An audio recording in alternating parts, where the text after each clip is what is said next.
Nhanh nhá.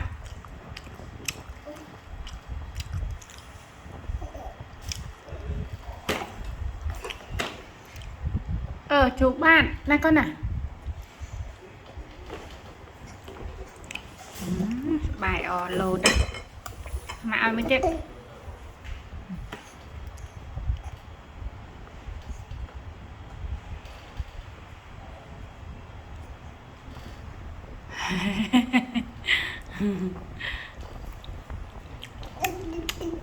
Tê tê tê. Nhanh mến. Nhanh mến. Nhanh nhá.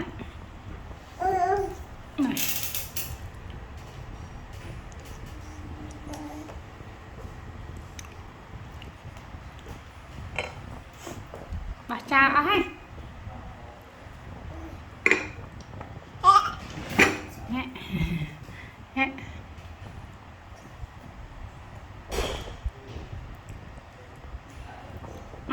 Chú à.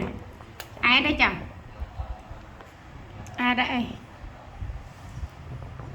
Chị ấy đang ai đây? Mầm.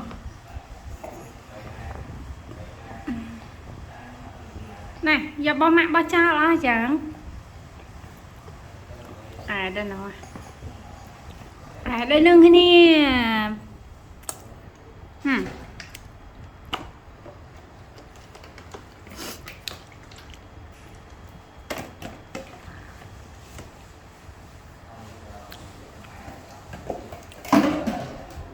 Tiệt, chịu tiệt.